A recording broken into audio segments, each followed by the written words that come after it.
ये कहानी उस समय की है जब मैंने और मेरी पत्नी श्रेया ने एक नई शुरुआत करने का फैसला किया। मैं अपने ऑफिस के प्रमोशन के कारण एक नए शहर में शिफ्ट हो रहा था। नई जगह, नई उम्मीदें और नई चुनौतियां। हमारे लिए यह सब कुछ रोमांचक था। हम दोनों ने मिलकर एक खूबसूरत फ्लैट चुना। यह फ्लैट ब्लू मून अपार्टमेंट की 7वीं मंजिल पर था। फ्लैट नंबर 17 भी। बिल्डिंग आधुनिक थी, आसपास हरियाली और बालकनी से शहर का अद्भुत नज़ारा दिखता था। लेकिन सबसे बड़ी बात यह थी कि यह फ्लैट हमारी बजट में था। श्रेया ने मुझसे कहा, यह घर हमारे सपनों जैसा है, हमें यहां बहुत खुशियां मिलेंगी। उस वक्त हम दोनों को यह अंदाजा भी नहीं था कि यह घर हमारी खुशियों के साथ साथ डर और रहस्यों की कहानियां भी लेकर आएगा। फ्लैट में पहली रात हमने बड़े ही उत्साह के साथ बिताई। हमने मोमबत्तियां जलाईं, अपने नए घर का जश्न मनाया और भविष्य की योजनाएं बनाईं। सब कुछ एकदम परफेक्ट लग रहा था। लेकिन उस रात जब हम सोने गए तो मैंने खिड़की के बाहर किसी के चलने की आहट सुनी। पहले तो मैंने इसे नजरअंदाज किया, लेकिन कुछ देर बाद ऐसा लगा जैसे कोई हमारे बेडरूम के दरवाजे के पास खड़ा है। मैंने उठकर दरवाजा खोला, लेकिन वहां कोई नहीं था। शायद मैं ज्यादा सोच रहा हूं, मैंने खुद को समझाया। अगली सुबह श्रेया ने मुझे बताया कि उसे रात को अजीब सपना आया था। उसने कहा, मैंने देखा कि कोई महिला सफेद साड़ी में बालकनी में खड़ी है और हमें देख रही है। मैंने उसे यह कहकर शांत किया कि यह सिर्फ एक सपना था। लेकिन उस दिन जब श्रेया किचन में थी, उसने बर्तनों के गिरने की तेज आवाज सुनी। जब वह देखने गई तो बर्तन जमीन पर बिखरे हुए थे। उसे लगा कि शायद वह उन्हें ठीक से नहीं रख पाई होगी। शाम को जब मैं ऑफिस से लौटा तो श्रेया ने यह बात मुझसे साझा की। मैंने भी इसे ज्यादा गंभीरता से नहीं लिया। अगली रात हम दोनों सो रहे थे। अचानक रात के करीब 2 बजे बेडरूम का दरवाजा अपने आप खुल गया। दरवाजे की आवाज से हमारी नींद खुल गई। क्या यह हवा की वजह से हुआ होगा? मैंने खुद से सवाल किया। लेकिन कमरे के अंदर ठंडक और सन्नाटा ऐसा था जो सामान्य नहीं लग रहा था। मैंने दरवाजा बंद किया और फिर से सोने की कोशिश की। लेकिन उस रात मुझे महसूस हुआ कि कमरे में हम दोनों के अलावा कोई और भी था। इसके बाद अजीब घटनाएं बढ़ने लगीं। कभी खिड़कियां अपने आप खुल जातीं तो कभी लाइट्स अपने आप बुझ जातीं। एक रात जब मैं देर रात तक काम कर रहा था तो मुझे अपने पीछे किसी के चलने की आहट सुनाई दी।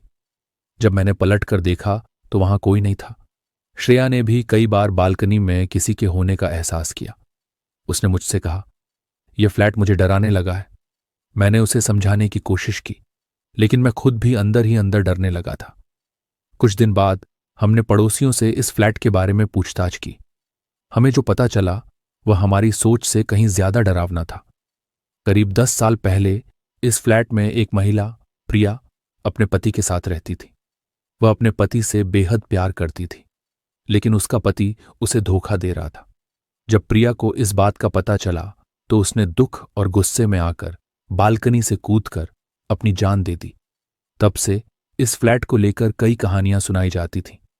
कुछ लोगों का कहना था कि प्रिया की आत्मा अब भी इस फ्लैट में भटक रही है। उस रात जब मैं ऑफिस में था, श्रेया घर पर अकेली थी। उसने बताया कि उसे बालकनी से किसी के गाने की धीमी आवाज सुनाई दी। उसने खिड़की से झांक कर देखा तो सफेद साड़ी पहने एक महिला बालकनी में खड़ी थी। डर के मारे श्रेया ने कमरे का दरवाजा बंद कर लिया और मुझे कॉल किया।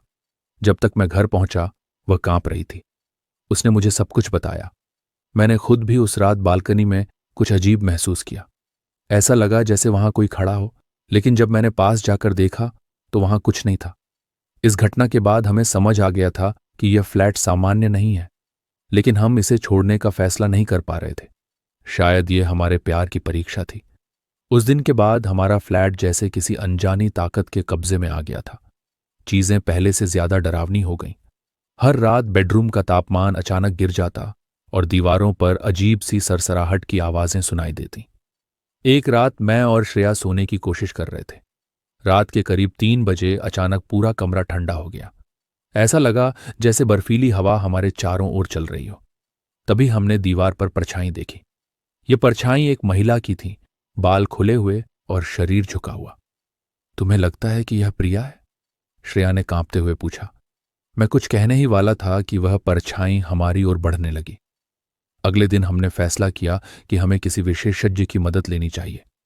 पड़ोसियों ने हमें बताया कि कई साल पहले इस फ्लैट में भी कुछ लोगों ने आत्मा को तांत्रिक के जरिए बुलाने की कोशिश की थी, लेकिन वह आत्मा और ज्यादा गुस्से में आ गई थी। श्रेया ने मुझसे कहा, अगर हम उसे शांत नहीं कर सकते तो हमें यहां से चले जाना चाहिए, लेकिन मुझे नहीं लगता कि वह हमें आसानी से जाने देगी। एक रात जब मैं ऑफिस से देर लौट रहा था तो मुझे फ्लैट के दरवाजे पर कुछ अजीब लिखा हुआ मिला। वह खून जैसा लाल रंग था। उसमें लिखा था, यह घर छोड़ दो वरना पछताओगे। मैंने यह बात श्रेया को बताई। हम दोनों इस बात को लेकर सहमत थे कि यह कोई साधारण आत्मा नहीं थी। फ्लैट की सफाई के दौरान हमें एक पुराना डायर मिला। वह प्रिया का था। उसमें उसकी जिंदगी की कहानी लिखी हुई थी। उसने लिखा था कि वह अपने पति से बेइंतहा प्यार करती थी, लेकिन उसका पति उसे धोखा देकर दूसरी महिला के साथ रिश्ता बना रहा था। डायर में आखिरी पन्ना यह बताता था कि प्रिया ने किस दर्द के साथ अपनी जान दी। अगर कोई सच्चा प्यार यहां रहेगा तो मैं उसकी परीक्षा लूंगी। ये पढ़कर श्रेया ने मुझसे कहा, क्या तुम्हें लगता है कि वह हमारी परीक्षा ले रही है? क्या हमारा प्यार इस डरावनी ताकत से जीत सकता है? मैंने उसका हाथ थामकर कहा, हमेशा। उस रात हमने तय किया कि हम डरेंगे नहीं। हमने फ्लैट की लाइट बंद कर दी और बालकनी में खड़े होकर प्रिया से बात करने की कोशिश की। प्रिया, अगर तुम हमें सुन सकती हो तो जान लो कि हम तुम्हारी मदद करना चाहते हैं। हम यहां सच्चे प्यार के साथ रह रहे हैं। हमें तुम्हारे गुस्से का कारण समझ में आ गया है। तभी एक ठंडी हवा का झोंका आया और बालकनी में रखी कुर्सी अपने आप हिलने लगी।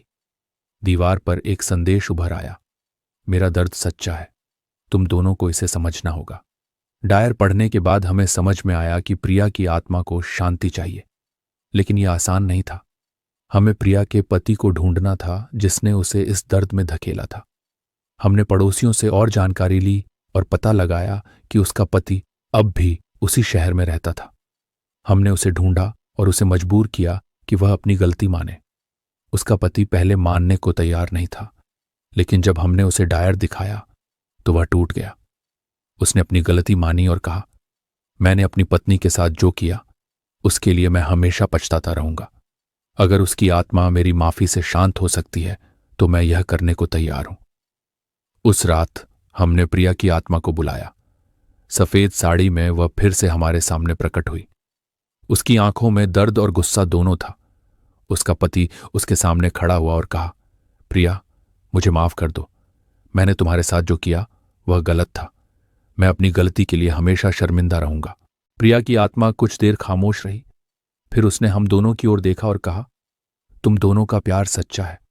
मैं इसे अब महसूस कर सकती हूं। यह कहते हुए वह धीरे धीरे गायब हो गई। उस पल हमें महसूस हुआ कि उसके दर्द को खत्म करने का एकमात्र रास्ता उसकी सच्चाई को स्वीकारना था। उस घटना के बाद हमारा फ्लैट फिर से सामान्य हो गया। अब वहां कोई अजीब घटनाएं नहीं होती थीं। हमने कुछ महीने और वहां शांति से बिताए और फिर एक नए घर में शिफ्ट हो गए। यह अनुभव हमारे जीवन का सबसे डरावना लेकिन सबसे गहरा सबक था। हमें एहसास हुआ कि सच्चा प्यार सिर्फ डर को ही नहीं बल्कि आत्माओं के दर्द को भी दूर कर सकता है। यह कहानी सुनाने के बाद भी मेरे दिल में वह रातें ताज़ा हो जाती हैं। शायद आप इसे कहानी समझें, लेकिन मेरे लिए यह जिंदगी का सबसे बड़ा सबक था। अगर आपको यह कहानी पसंद आई हो तो वीडियो को लाइक करें, चैनल को सब्सक्राइब करें और अपने दोस्तों के साथ शेयर करना न भूलें।